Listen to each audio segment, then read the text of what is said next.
ನೋಡಿ, ಇನ್ನಿರೋದು ಪಾಪ ಪ್ರದೀಪ್ ಈಶ್ವರ ಇನ್ನೊಂದೂವರೆ ವರ್ಷ ಇರ್ತಾರೆ ಪಾಪ.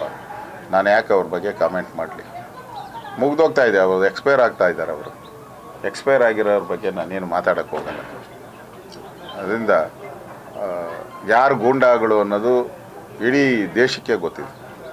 ಇಡೀ ದೇಶಕ್ಕೆ ಗೊತ್ತಿದೆ. ಕಾಂಗ್ರೆಸ್ ಗೂಂಡಾಗಿರಿ ಅನ್ನೋದು ಇಡೀ ದೇಶಕ್ಕೆ ಗೊತ್ತಿದೆ. ಅದರಿಂದ ಸ್ಪೆಷಲಾಗಿ ಏನೋ ಹೇಳೋ ಅವಶ್ಯಕತೆ ಇಲ್ಲ. 9 ಅಲ್ಲ, 9 ತಿಂಗಳಿದ್ರೇ ಹೆಚ್ಚು. 9 ತಿಂಗಳೇ ಜಾಸ್ತಿ ಅವ್ರಿಗೆ.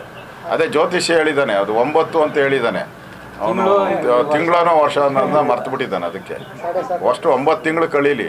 ಸಿದ್ದರಾಮಯ್ಯನ ಕಾಡದಲ್ಲಿ 9 ತಿಂಗಳು ನರಕ ಅನುಭವಿಸ್ಬೇಕು ಅವರು. ಆಮೇಲೆ ನೋಡೋಣ. 9 ತಿಂಗಳಾದ್ಮೇಲೆ ಇದ್ದರೆ ಕೇಳಿ ನನ್ನ ಪ್ರಶ್ನೆ. ಈಗಾಗಲೇ ಶುರು ಆಗಿದೆ. ನೆನ್ನೆನೇ ಅವ್ರ ಮನೇಲಿ ಮೀಟಿಂಗ್ ಆಗಿದೆ. ಎಲ್ಲ ಸಿದ್ದರಾಮಯ್ಯನವ್ರ ಬೆಂಬಲಿಗರೆಲ್ಲ ಸಭೆ ಮಾಡಿದ್ದಾರೆ. ನನಗಿರುವಂಥ ಮಾಹಿತಿ, ಸಭೆ ಮಾಡಿ ಮುಂದೆ ಏನೇನು ತೀರ್ಮಾನಗಳು ಮಾಡಬೇಕು.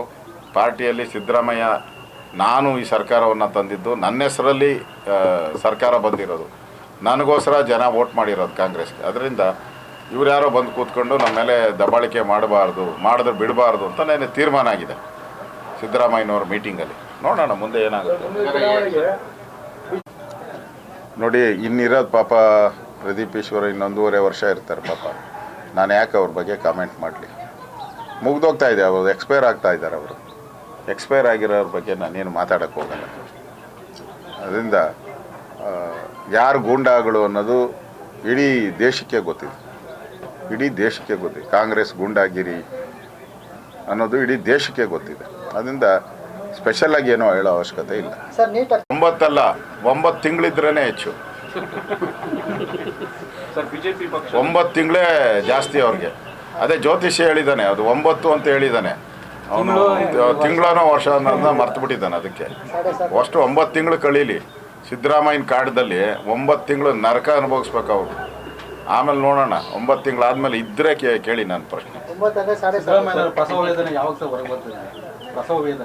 ಈಗಾಗಲೇ ಶುರು ಆಗಿದೆ. ನೆನ್ನೆನೇ ಅವ್ರ ಮನೇಲಿ ಮೀಟಿಂಗ್ ಆಗಿದೆ. ಎಲ್ಲ ಸಿದ್ದರಾಮಯ್ಯನವ್ರ ಬೆಂಬಲಿಗರೆಲ್ಲ ಸಭೆ ಮಾಡಿದ್ದಾರೆ. ನನಗಿರುವಂಥ ಮಾಹಿತಿ, ಸಭೆ ಮಾಡಿ ಮುಂದೆ ಏನೇನು ತೀರ್ಮಾನಗಳು ಮಾಡಬೇಕು. ಪಾರ್ಟಿಯಲ್ಲಿ ಸಿದ್ದರಾಮಯ್ಯ, ನಾನು ಈ ಸರ್ಕಾರವನ್ನು ತಂದಿದ್ದು, ನನ್ನ ಹೆಸರಲ್ಲಿ ಸರ್ಕಾರ ಬಂದಿರೋದು, ನನಗೋಸ್ಕರ ಜನ ವೋಟ್ ಮಾಡಿರೋದು ಕಾಂಗ್ರೆಸ್ಗೆ. ಅದರಿಂದ ಇವ್ರು ಯಾರೋ ಬಂದು ಕೂತ್ಕೊಂಡು ನಮ್ಮ ಮೇಲೆ ದಬ್ಬಾಳಿಕೆ ಮಾಡಿದ್ರೆ ಬಿಡಬಾರ್ದು ಅಂತ ನೆನ್ನೆ ತೀರ್ಮಾನ ಆಗಿದೆ ಸಿದ್ದರಾಮಯ್ಯನವ್ರ ಮೀಟಿಂಗಲ್ಲಿ. ನೋಡೋಣ ಮುಂದೆ ಏನಾಗುತ್ತೆ.